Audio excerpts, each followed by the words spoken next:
Monsieur le ministre de la Communication et des Médias, Monsieur Ange-Maxime Kazaki, il y a de cela quelques mois, un partenariat se développait entre le gouvernement centrafricain, plus précisément le département dont vous avez la charge, et la MINUSCA, pour le déploiement des antennes de radio Centrafrique, afin que ces programmes puissent être suivis à l'intérieur du pays, là où Guira FM émet. Il y a de cela quelques jours, il y a déjà une installation expérimentale, je veux parler de celle de Bambari qui est déjà opérationnelle. Comment appréciez-vous ce partenariat? Qu'est-ce que cela vous inspire, Monsieur le ministre? Oui, merci. Effectivement, dans le cadre des directives à moi données par le président de la République, j'ai à faire en sorte que la radio nationale et la télévision nationale soient déployées à présent sur toute l'étendue du territoire. L'objectif étant que chaque centrafricaine et centrafricain, dans les confins de notre pays, puisse entendre la radio nationale et écouter, n'est-ce pas, et voir la télévision. C'est donc à cet effet que, après que nous ayons mis en place des studios, de nouveaux studios, eh bien, nous avons décidé d'aller à la deuxième phase, qui est la couverture nationale. Mais vous savez comme moi que nous avons des défis sécuritaires, n'est-ce pas, sur le pays, et que bien souvent des infrastructures de base ou des infrastructures techniques sont détruites à l'occasion d'un événement ou d'un autre. Et après une réflexion avec le président de la République, nous avions pensé tout à fait normal pour la sécurisation de nos équipements que de nous tourner vers la MINUSCA. Et sur les orientations du président de la République, c'est ce que j'ai fait. Après quelques échanges, et la MINUSCA nous a orientés vers Radio Guira, qui dispose d'émetteurs sur toute l'étendue du territoire.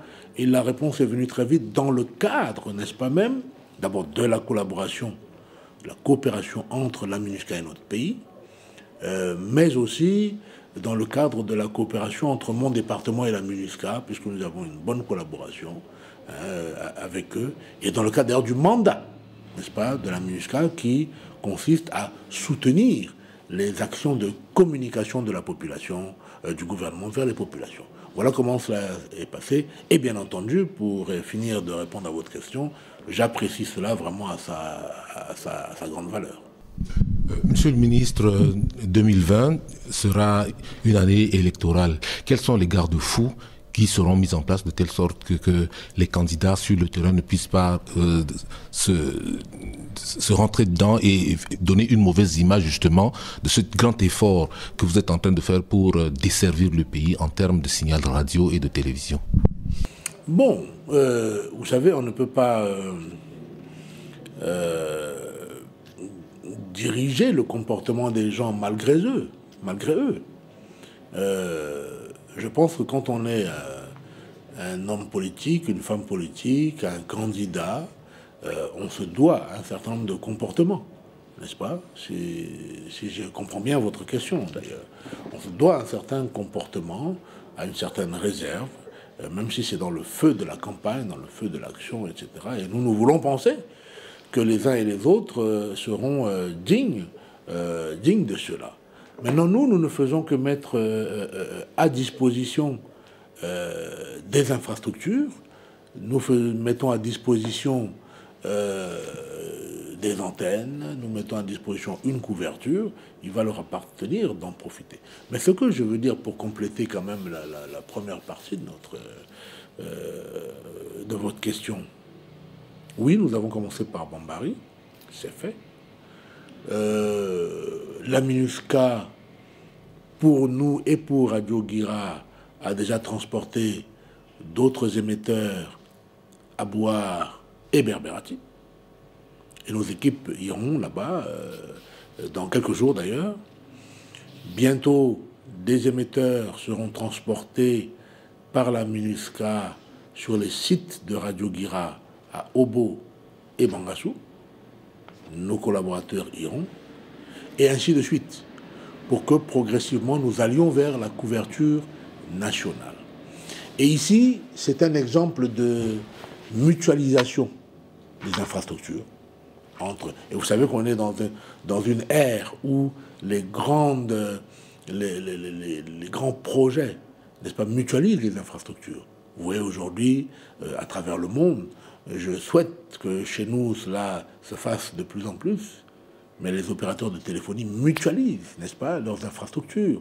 Les opérateurs parfois d'électricité, maintenant où on privatise, mutualisent le transport, etc., etc. Eh bien, ça c'est un exemple entre deux radios, n'est-ce pas, Guira et Radio Centrafrique, Télé Centrafrique et Guira, bientôt certainement, de mutualisation des infrastructures pour le bien du plus grand nombre. Et vraiment, je voudrais m'en féliciter.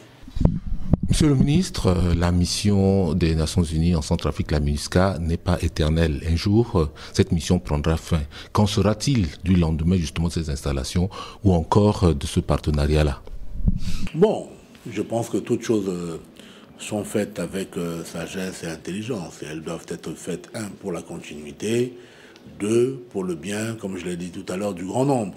Qu'est-ce que cela veut dire?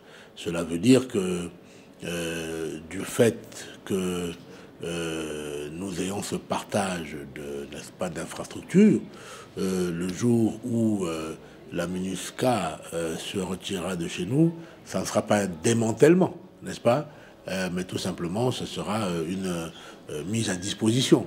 Mais ce n'est pas devant des caméras qu'on va parler de termes de ce genre de choses. Deuxièmement, nous l'avons fait ainsi à cause du défi sécuritaire, c'est ce que je vous ai dit tout à l'heure. Et nous avons vocation à continuer d'installer des équipements, des shelters, des antennes à travers le pays. Et je suis convaincu qu'avec le travail que nous faisons, ensemble d'ailleurs, la MINUSCA, le gouvernement et les partenaires, la paix revenant, n'est-ce pas, nous pourrons déployer des infrastructures sans les risques que nous avons connus par le passé, de les voir être détruites par des événements. Donc je suis optimiste sur la question.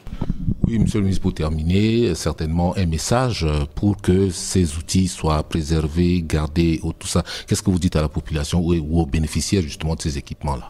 Mais c'est la population qui, et a raison, se plaint de ne pas entendre les voix autorisées, entendre les voix de leur gouvernement, de leurs députés. Des associations, les leurs mêmes, parce qu'en réalité, cela va permettre aux populations avec lesquelles nous allons travailler, que nous allons interviewer, etc., dans les provinces et autres, de s'entendre, de s'écouter, de savoir ce qui se passe dans leur propre région même. Donc c'est de l'intérêt de tous que de préserver ces équipements, de les garder.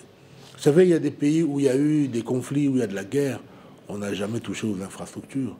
Et là aussi, c'est de notre devoir que de continuer, n'est-ce pas, de faire connaître aux populations que, quels que soient les événements dans un pays, les infrastructures leur appartiennent et leur servent à eux d'abord. C'est leur emploi, c'est leur sécurité, c'est leur santé, etc.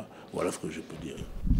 Monsieur le ministre, je vous remercie. C'est moi qui vous remercie, Radio Guira, pour la bonne coopération qu'il y a entre votre radio, votre télévision et la radio nationale et la télévision nationale. Je souhaite que cela se renforce encore plus afin que nous puissions faire mieux. Et j'y travaillerai d'ailleurs beaucoup cette année en 2020. Merci, monsieur. C'est moi qui vous remercie.